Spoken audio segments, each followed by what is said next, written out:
No hay estudios que lo confirmen, pero ya se sabe que hay una predisposición a desarrollar la enfermedad de la adicción de una manera hereditaria. Ya se empieza a saber que es así.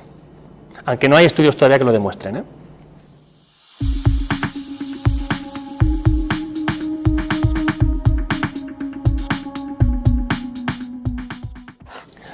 Yo te podría decir que al final nadie quiere ser adicto, lo que pasa que uno se deja llevar a veces o por las amistades, por una búsqueda de aceptación.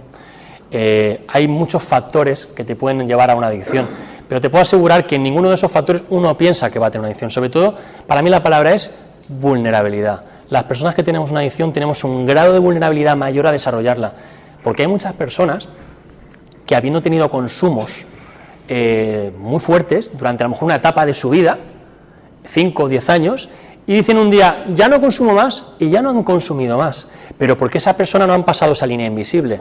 Sin embargo, personas con menos consumos, como por ejemplo fue mi caso, se hicieron adictas. ¿Pero por qué? Porque yo sí que pasé esa línea invisible.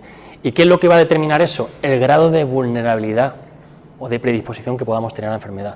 Luego está claro, no vivimos en el Polo Norte, pues uno quiere experimentar, prueba, va con amigos, va con personas, vas probando cosas, pero tú no sabes de los riesgos. Ya yo puedo deciros que en la etapa donde yo empecé, lógicamente no había tanta información como la que había ahora.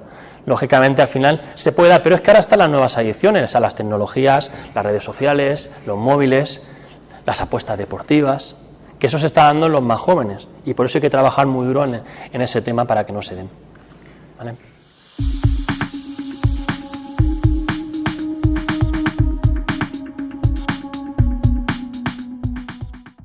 Yo te podría decir, por mi experiencia, que a las personas más inteligentes les cuesta más recuperarse. Esto no va de inteligencia, esto va de obediencia. Y esto es importantísimo. Porque ¿qué pasa con los más inteligentes? Que les cuesta más aceptar el fracaso. Entonces por eso hay que ser muy humilde de aceptar que yo no puedo con esto y tengo que dejarme llevar, ¿no? Y entonces mi inteligencia a lo mejor no me va a ayudar a salvarme, me va a ayudar a hacerle caso a personas que sí que saben. Y ese proceso te llevará al sufrimiento, seguramente. Por eso lo inteligente es ser obediente. Eso es las adicciones, hay que ser, eso es ser inteligente. A mí me costó mucho aprender eso.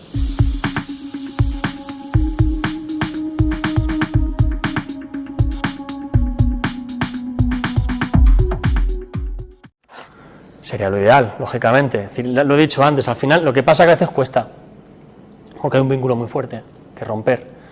Es su responsabilidad. Él tiene que aceptar y asumir que con esas personas no puede ir. Porque si no, al final, si sigue yendo con esas personas, pues muy fuerte que tienes es como hacerle un pulso a la enfermedad. Y cuando haces un pulso a la enfermedad, lo más lógico es que lo pierdas. Amistad, pero igual pase con las amistades, con los sitios, con los trabajos. Todo lo que esté contaminado por la enfermedad de la adicción, tienes que dejarlo de lado, por lo menos en una primera etapa. Luego veremos a ver hasta dónde podemos llegar. Pero en una primera etapa, personas, lugares y situaciones tienen que estar fuera de mi vida, que me puedan hacer daño. Y aún así, es difícil. Porque esto no es quitar solo la parte externa, luego me tengo que trabajar yo, que ahí no se acaba con todo eso.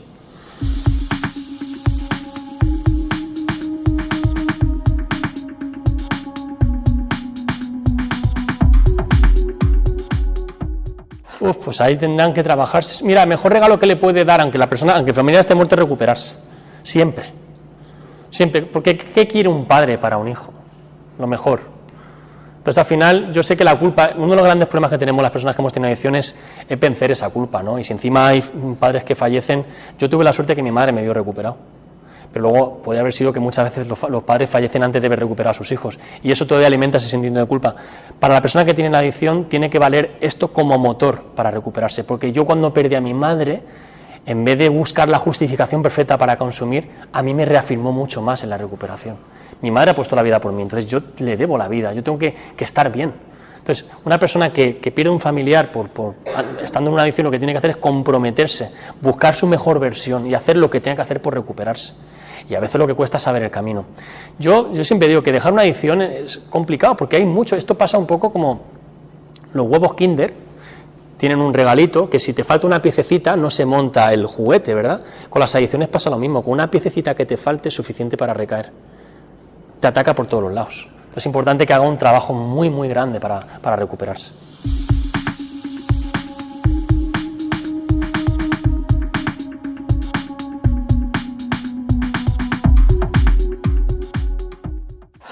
Pequeñas mentiras, pequeñas manipulaciones, empiezan a estar sobre todo más aislados. cuando detectéis que un hijo se empieza a aislar cada vez más en su habitación, está más tiempo en omnipotencia, está ensimismado, se podría decir, ensimismado, ahí es cuando está pasando algo. El aislamiento, sobre todo. Luego, aparte, pues tienden a minimizar, a mentir, a esconder, a ocultar. Eso se nota, somos padres, al final lo detectamos. Ahí lo que hay que hacer no es confrontar al hijo, es pedir ayuda profesional, que nos den herramientas para manejar esa situación. Porque a veces pensamos que a nuestra manera lo podemos hacer, pero los padres a lo mejor no tenemos, o somos ignorantes de lo que tenemos que hacer en ese momento. Entonces, si detectamos que puede haber una adicción o se pueda estar dando, pedir siempre ayuda profesional para que os ayuden a gestionar esa situación. Porque esto no es un tema tan psicológico, es un tema más educativo, es un tema más de límites y de normas. Alguien que acompañe a esa familia a poner límites y normas, es lo que habría que buscar sobre todo, un profesional. ¿Y hay medidas preventivas? Eso se pone en función de cada caso y de cada situación. Se tiene que hacer un estudio de la situación familiar que hay en ese momento y en función de cada caso se ponen unas normas y unos límites. Y se puede hacer incluso una intervención familiar en los casos más graves, por ejemplo. Claro.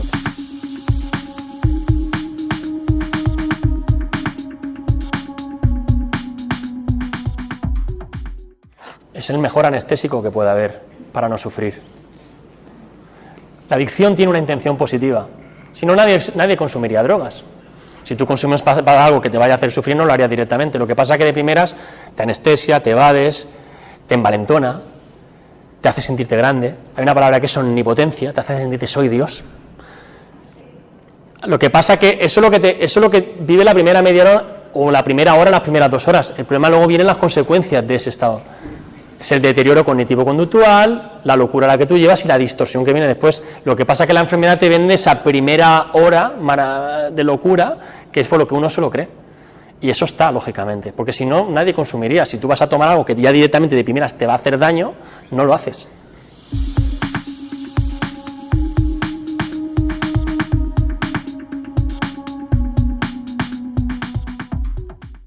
La baja autoestima se va dando en la medida que está inmersa en la adicción. Es decir, está claro que a lo mejor al principio puede ser que no la tuviera, pero a la medida que uno va teniendo consumos, la autoestima se va perdiendo, pero porque te estás matando, básicamente. Alguien que se quiere no se mata. Entonces esa autoestima se va perdiendo en la medida que uno va teniendo consumos, básicamente.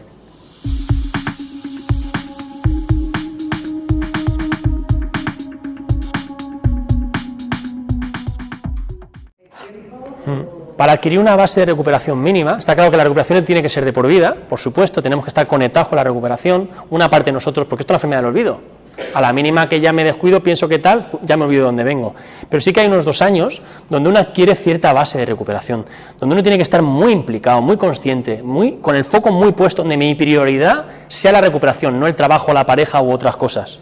Durante 2 años de mi vida, mi prioridad tiene que ser la recuperación. Me tengo que implicar, tiene que ser el trabajo de mi vida. Importantísimo, el trabajo de mi vida. Luego, poquito a poco, pues voy recuperando mi vida, mis áreas de trabajo. A lo mejor muchos estudian, como yo me formé, hay mucha gente que se forma. O si vuelves al trabajo anterior, igual ya sientes que no encajas ahí y buscas otro tipo de trabajo. Igual con las relaciones, yo recomiendo que el primer año, segundo año, si no tengo pareja, que me quede tal y como estoy. Porque uno de los factores por los que suele recaer es por el tema de los enredos emocionales. La mejor manera de desviarse de la recuperación es engancharme emocionalmente a otra cosa. Así no tengo que estar conectado conmigo. Entonces, primer año de la recuperación, conmigo mismo, a no ser que venga con mi mujer, perfectamente sí. Pero mi mujer también tiene que estar en recuperación, porque si mi mujer no está en recuperación, seguramente me va a distorsionar inconscientemente mi propia recuperación. Importante esto también. ¿Vale?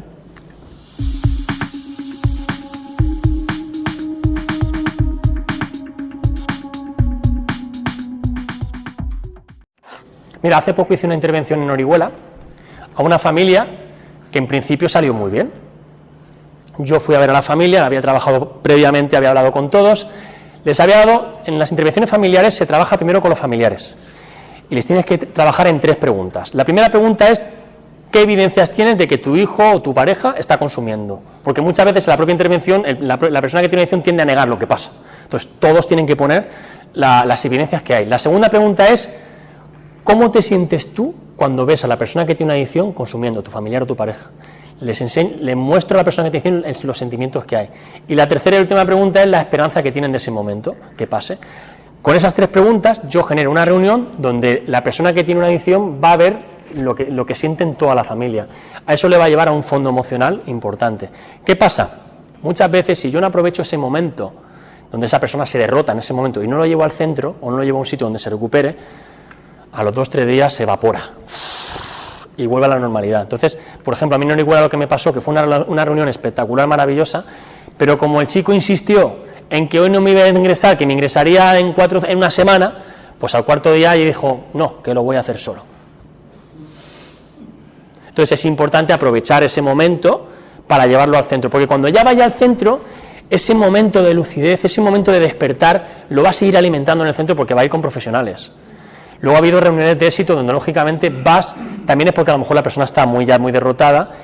La clave de la intervención familiar en adicciones sobre todo es que las personas vinculadas que tienen una adicción le muestren a la persona que tiene una adicción cómo se sienten cuando están consumiendo. Decirle, mira, cada vez que tú consumes me matas, ya no puedo más, me destrozas. Porque en una reunión, una intervención familiar, donde van los padres, los hijos, los hermanos, los amigos, cada persona que está en la intervención equivale a 4 terapeutas. Son muy potentes. Lo que pasa es que hay que trabajarlas muy bien y funcionan muy bien para romper con la negación. Tú piensas que la persona que tiene una adicción ahí se le va a llevar a un fondo emocional. Entonces, si aprovechas ese momento, tienes ahí un día para hacer con él no lo que quieras, sino llevarlo a un centro y que se recupere. Y hay que aprovecharlo. Lo que pasa es que ahí es donde más se resisten. Por eso tiene que estar todo bien planificado, el sitio, el lugar. Yo siempre diré a las familias que tengáis ya el recurso mirado, aunque la persona que tiene adicción no quiera, que sepamos el tratamiento que necesita, que lo sepamos todo, porque una persona que pide ayuda no pide una ayuda prolongada a 2 días, pide ayuda media hora y cuando pasa esa media hora ya no la quiere.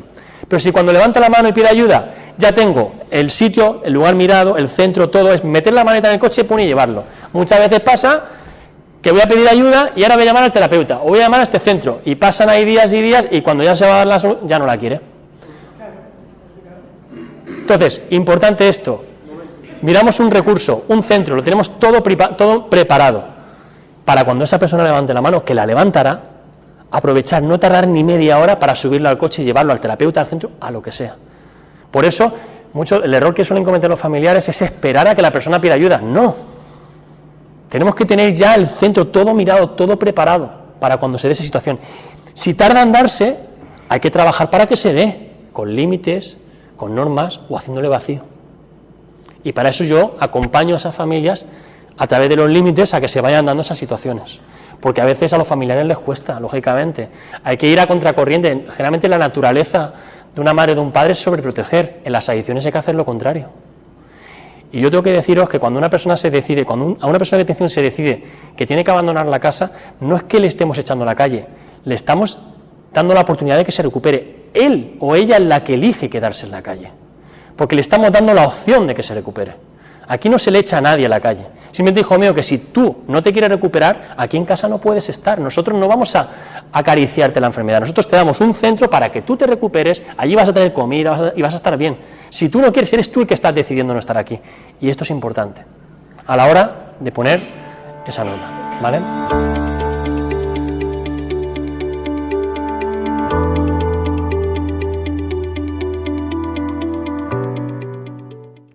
Claro, porque al final, generalmente, la espiritualidad son principios. ¿Qué son los principios espirituales? Honestidad, humildad, ser buena persona. Entonces, al final, ¿qué es lo que necesita una persona que tiene una adicción? Ya lo decía Carl Jung. Carl Jung decía que los alcohólicos son personas con sed espiritual. Entonces, es muy importante desarrollar esa dimensión. Porque el ser buena persona que implica buenos valores y buenos principios espirituales. Las personas que se quieren recuperar siendo la misma persona va a ser difícil. Porque esto va de valores y principios. Fundamentalmente eso.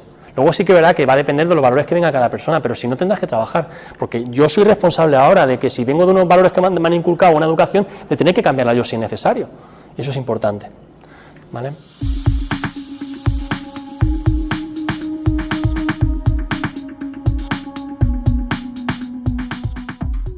Sobre todo afecta en 2 lugares, en la amígdala y ahora no me acuerdo cómo se llama, en la parte donde está el sano juicio realmente.